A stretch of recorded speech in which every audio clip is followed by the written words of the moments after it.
Hello and welcome to my channel amazing આરાધના.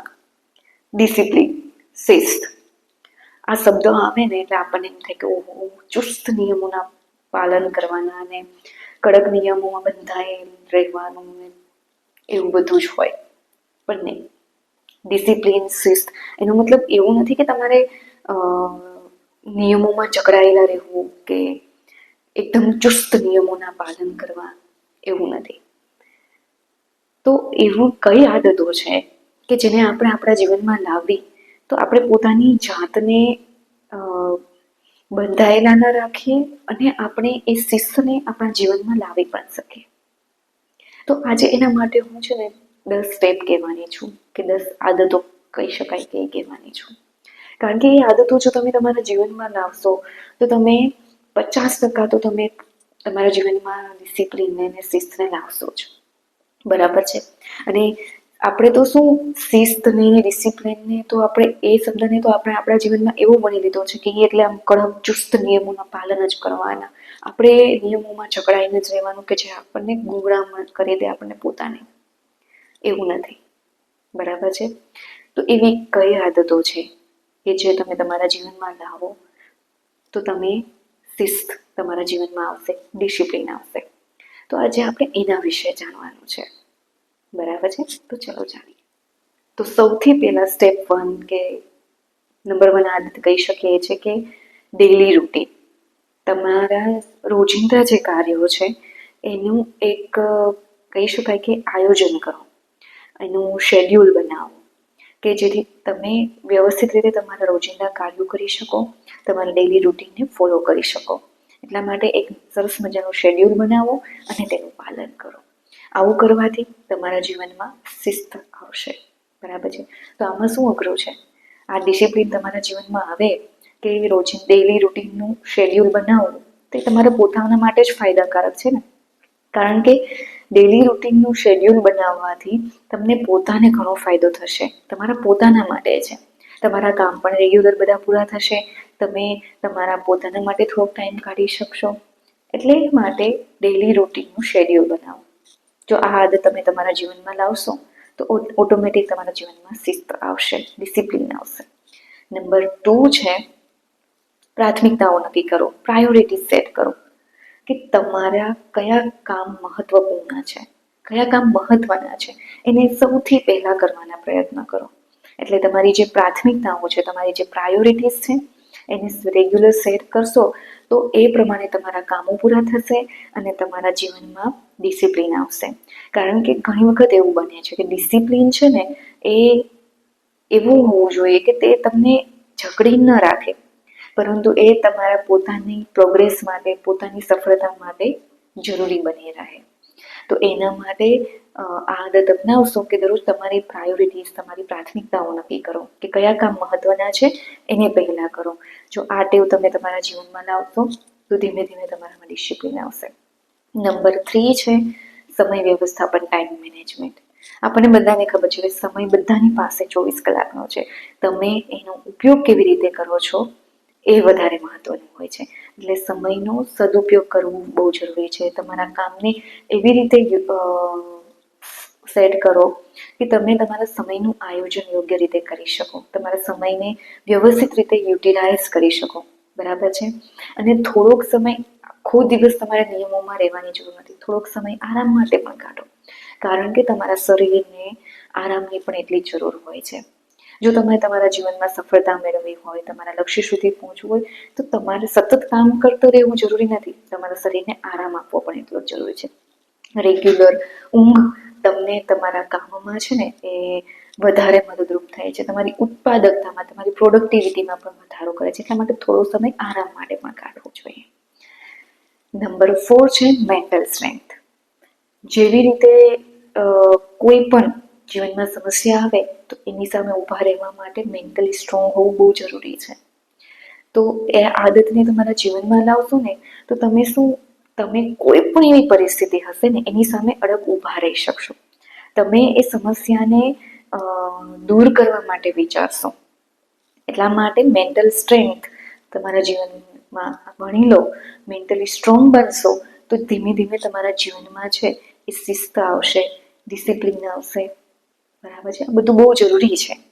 અને ઘણી વખત એવું થાય છે કે આપણે મેન્ટલી સ્ટ્રોંગ ના હોય તો નાની નાની વાતોમાં તૂટી જઈએ છીએ કે ભાઈ આ મારાથી નહીં થાય. કોઈ એવું કામ આવી જાય કે પછી આપણે એને ભાંગી પડીએ છીએ કે ભાઈ આ તો મારાથી નહીં થાય. નહીં, મેન્ટલી સ્ટ્રોંગ બનવા એટલું જરૂરી છે.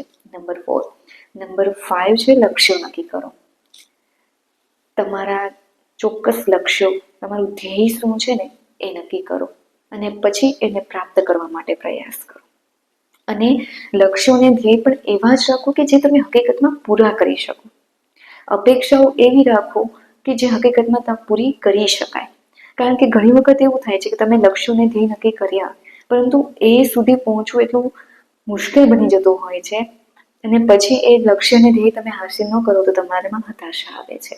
એટલા માટે લક્ષ્યને ધ્યેય અને એને એવા નક્કી કરો કે જેને તમે પૂરા કરી શકો હકીકતમાં. બરાબર છે. નંબર 6 છે સકારાત્મકતા અપનાવો. Stay positive. આ પણ એટલું જરૂરી છે.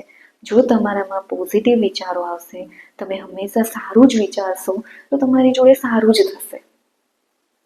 અને જો તમે પોઝિટિવ રહેવાનો પ્રયત્ન કરશો ને તો ધીમે ધીમે તમને સારા વિચારો જ આવશે. તમને કંઈક સારું કરવાનું મન થશે, તમને કોઈની મદદરૂપ થવાનું મન થશે. એટલે હંમેશા પોઝિટિવ રહો. નંબર 7 છે આળસ દૂર કરો. તમે ઘણી વખત એવું થાય છે કે આપણે કામ ટાળતા હોય છે કે ભાઈ આ કામ આજ નથી કરવું, કાલે કરશું. જરૂરી છે, મહત્વનું જ છે, છતાં પણ આપણે ઘણી વખત એ કામને ટાળતા હોઈએ છીએ. તો એ કામ ટાળવાની આદતને દૂર કરો. એટલા માટે જો તમારે તમારા જીવનમાં ડિસિપ્લિન લાવવું હોય, શિસ્ત લાવવું હોય તો તમારી અંદર જે થોડીક આળસ છે ને એ આળસને દૂર કરો. આળસ હોવી જોઈએ, પોતાના માટે આરામ માટે સમય કાઢવો જોઈએ, પણ એટલી પણ આળસ ન હોવી જોઈએ કે તમે તમારા કામને ટાળો. બરાબર છે. એટલે આળસને દૂર કરશો તો ઓટોમેટિક તમારી અંદર ડિસિપ્લિન આવશે જ. નંબર 8 છે આદર્શ લોકોને અનુસરો. તમારા જીવનમાં જે સારા લોકો છે, જે પ્રેરણાદાયી લોકો છે એને અનુસરવાનું, એને ફોલો કરો.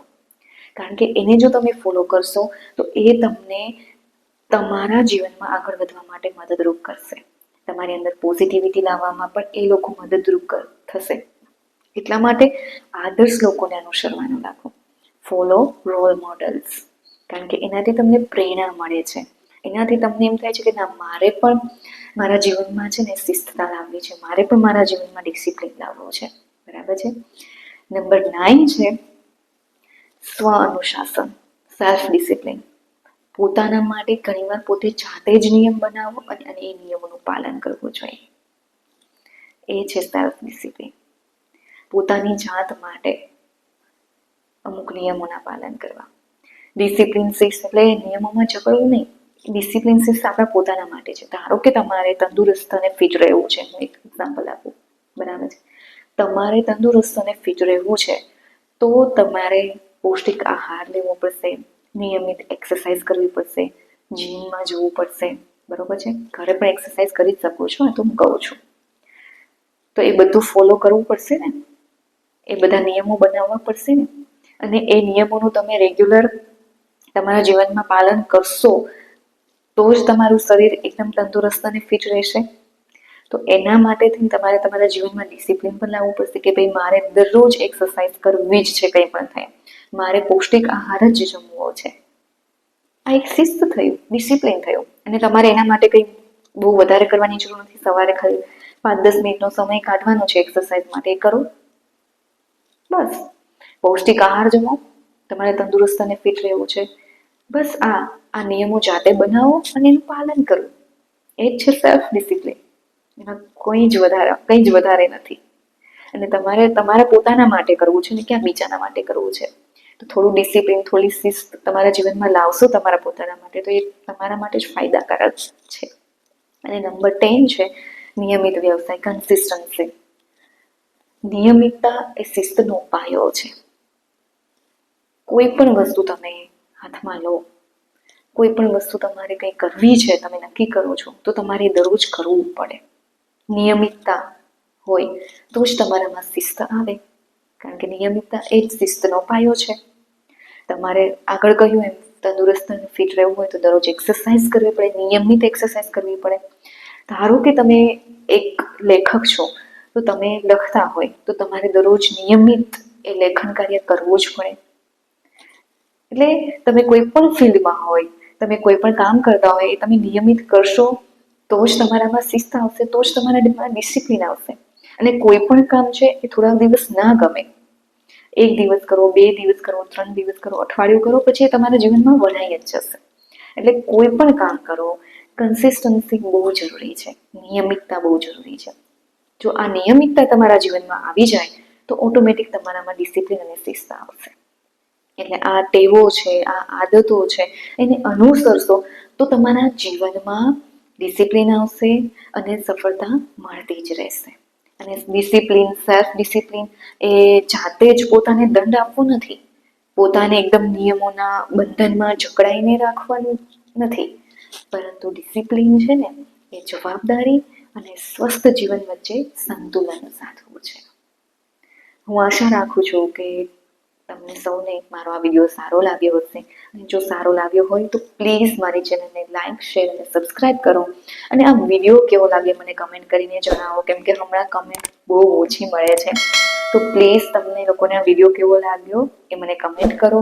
અને બીજા કયા ટોપિક છે જે તમને લોકોને મૂંઝવતા હોય કે તમારે લોકોને કંઈ જાણવું હોય તો પ્લીઝ એની વાત કરો મારી જોડે. હું ટ્રાય કરીશ એ ટોપિક ઉપર તમને કોઈ રીતે મદદરૂપ થઈ શકું. Thank you so much.